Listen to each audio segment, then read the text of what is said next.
Hi everyone, welcome to week 4. I hope you had a great weekend and that you're underway with assessment 1 and everything's going well.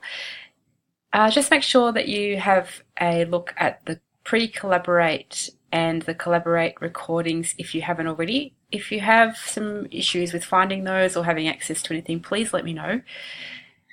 And we'll get on with the week, and I'll take you through a couple of slides just so that you know what's coming up.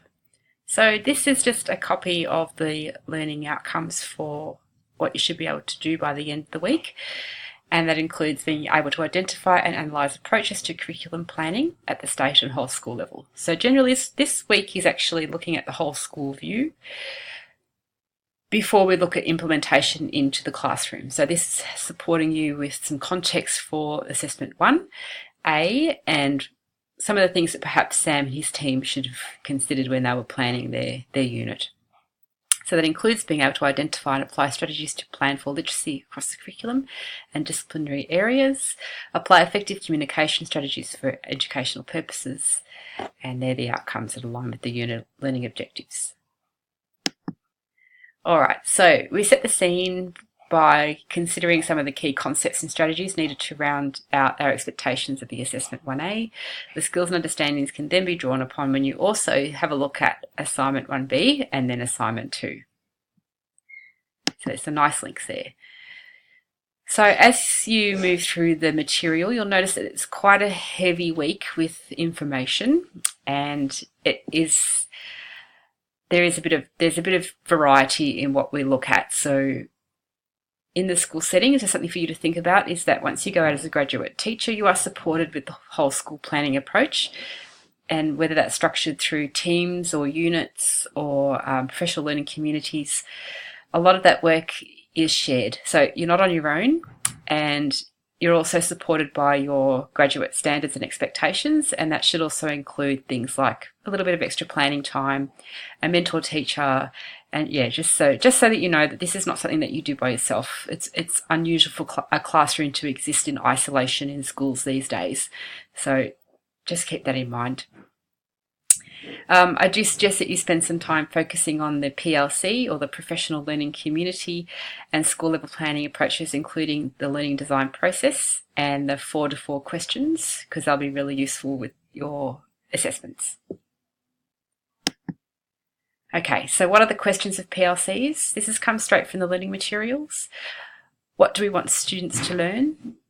How do we know students have learned it?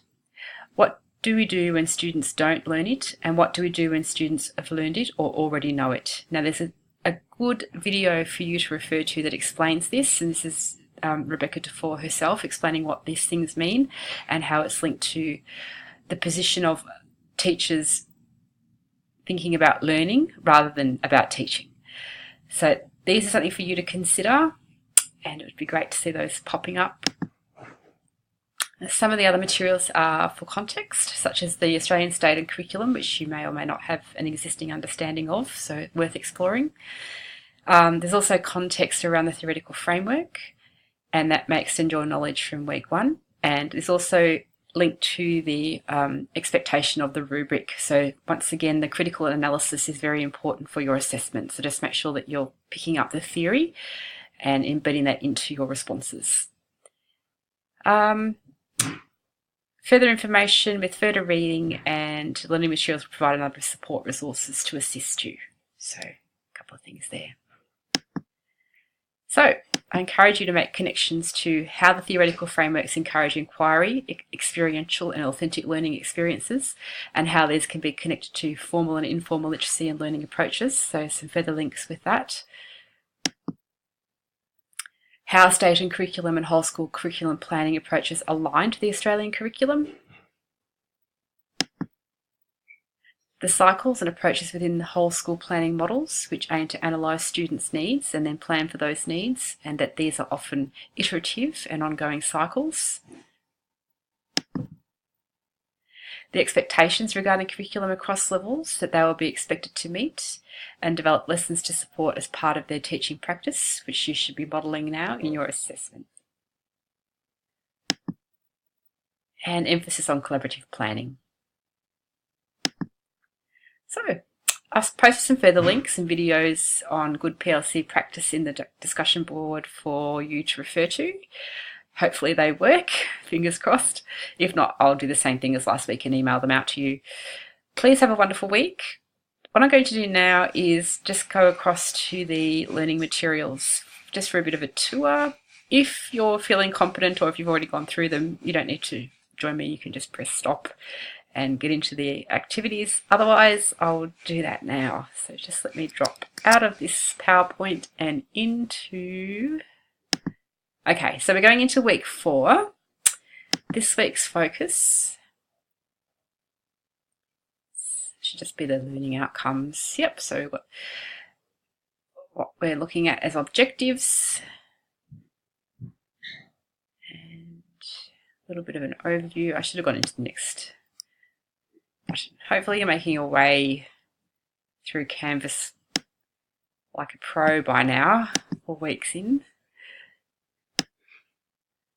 Okay, so this is just the podcast, the links to the Australian curriculum,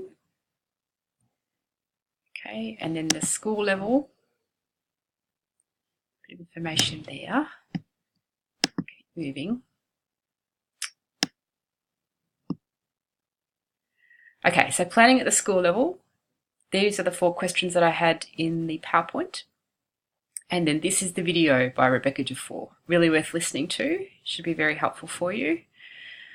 And then there's also an interesting PLC resource handbook that's been put together by one of the schools that I thought was sort of worth having a look at if you haven't come across something like this before or not being involved in a school that's actually had that kind of thing functioning. If you have, you might be able to share some experience, which would be great. Okay, so whole school curriculum design. How that looks. We've got a video here explaining the context of that, which they look at the learning design process. Okay, that's it here, broken down into a table. And then the next page, authentic lesson planning, planning models and inquiry approaches. So the principles of learning and teaching, Peter 12 Unplugged, and curriculum planning resource. You may have seen this, you may not have. This is something that I have worked quite directly with when I was organising my role as the curriculum coordinator. And there's some examples of whole school curriculum plans here. I can cut and put some on if you want further information, but the primary ones are there. So they've got the whole school aspect, then you've got the year level aspect, and then you've got the unit lesson aspect. Okay, so that just gives a bit of a framework about how those things are designed to meet the expectations of the curriculum. And that's the same for state curriculum too, just depending on where you're situated. Okay, next slide takes us to the readings. Okay, so examples in practice. So this is linked to your activity.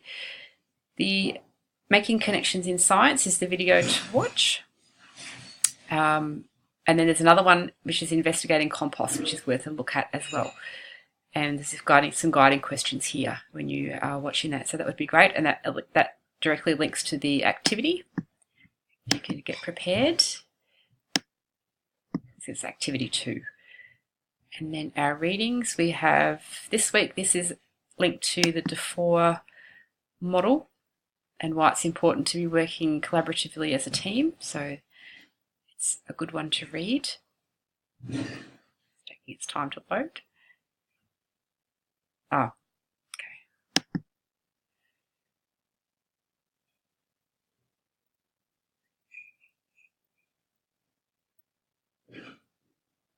All right, so we work together, but only if we want to. So this just takes us through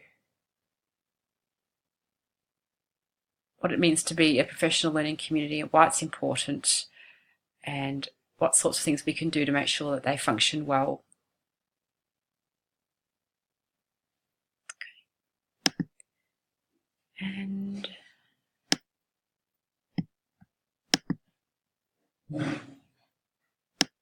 here are our activities. Now I'm just going to pop into one of the learning groups.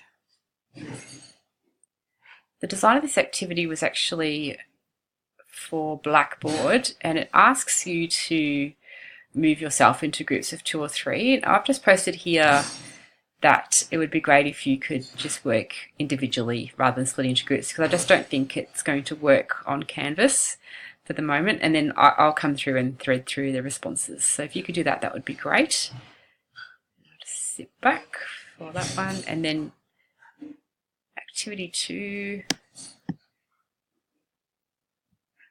Next. We are thinking about the state curriculum exploration. So you're having a bit of a search around and seeing if you can come up with your state's curriculum and any additional cross-curriculum priorities for your state. And then we can share our ideas and resources and things that we've found. So that's the week in a nutshell. I'm looking forward to hearing from you. Thank you so much already for your effort and commitment to the topics.